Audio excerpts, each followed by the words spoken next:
दोस्तों नमस्कार, आप सभी का स्वागत है हमारे चैनल पर। दोस्तों आज हम आपके सामने प्रस्तुत करने जा रहे हैं महात्मा गांधी जी की बायोग्राफी।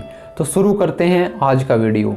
सत्य और अहिंसा की राह पर चलते हुए अपने कर्तव्यों का पालन करने की सीख गांधी जी को उनकी मां से मिली थी। इंग्लैंड पढ़ाई के दौरान उन्हें कई बार अपमान सहना पड़ा था, फिर भी वो रास्ते से अडिग नहीं हुए। ऐसी ही कई घटनाएं हैं जो प्रेरित करने के साथ ही आश्चर्यचकित भी करती हैं। जानेंगे इनके बारे में। महात्मा गांधी का जन्म।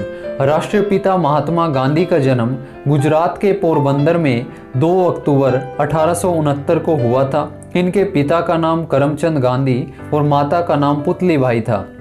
ब्रिटिश हुकूमत में इनके पिता पोरबंदर और राजकोट के दीवान थे। महात्मा गांधी का असली नाम मोहनदास करमचंद गांधी था और यह अपने 3 भाइयों में सबसे छोटे थे। गांधी जी का सीधा सरल जीवन इनकी मां से प्रेरित था। गांधी जी का पालन पोषण वैष्णव मत को मानने वाले परिवार में हुआ और उनके जीवन पर भारतीय जैन धर्म का गहरा प्रभाव पड़ा, जिसके कारण वह सत्य और अहिंसा में अटूट विश्वास करते थे और आजीवन उसका अनुसरण भी किया। गांधी जी की शिक्षा। गांधी जी की प्रारंभिक शिक्षा पोरबंदर में हुई थी।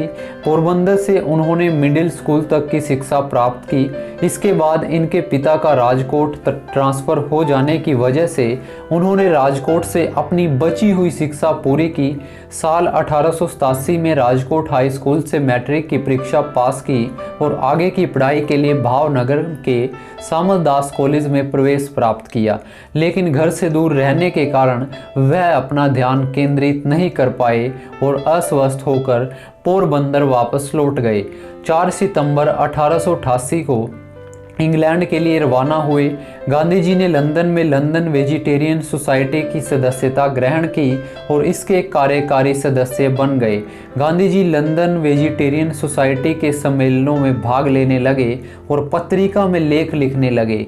यहाँ 3 सालों तक रहकर अपनी बैरिस्ट्री की पढ़ाई पूरी की और सन 1891 में वापस भारत आ गए। गांधी जी का वैवाहिक जीवन। गांधी जी का विवाह सन 1883 में मात्र 13 वर्ष की आयु में कस्तूरबा जी से हुआ था। लोग उन्हें प्यार से बा कहकर पुकारते थे। कस्तूरबा गांधी जी के पिता एक धनी व्यवसायी थे। शादी से पहले तक कस्तूरबा पढ़ना लिखना नहीं जानती थी। गांधी जी ने उन्हें पढ़ना लिखना सिखाया। एक आदर्श पत्नी की तरह बा ने गांधी जी का हर एक काम में साथ दिया। साल 1885 में गांधी जी की पहली संतान ने जन्म लिया, लेकिन कुछ समय बाद ही निधन हो गया था। महात्मा गांधी की मृत्यु। 30 जनवरी 1948 को शाम 5:17 पर नाथूराम गोडसे और उनके सहयोगी गोपाल दास ने बिरला हाउस में गांधी जी की गोली मारकर हत्या कर दी थी। गांधी जी को 3 गोलियां मारी गई थी। अंतिम समय में उनके मुख से हे राम शब्द निकले थे। उनकी मृत्यु के बाद नई दिल्ली के राजघाट पर उनका समाधि स्थल बनाया गया था। तो दोस्तों अभी जो हमने आपके सामने ये बायोग्राफी प्रस्तुत की है, ये महात्मा गांधी जी की बायोग्राफी थी। अगर आपको हमारी यह वीडियो अच्छी लगी हो तो हमारे चैनल को लाइक और सब्सक्राइब जरूर कीजिएगा। शुक्रिया।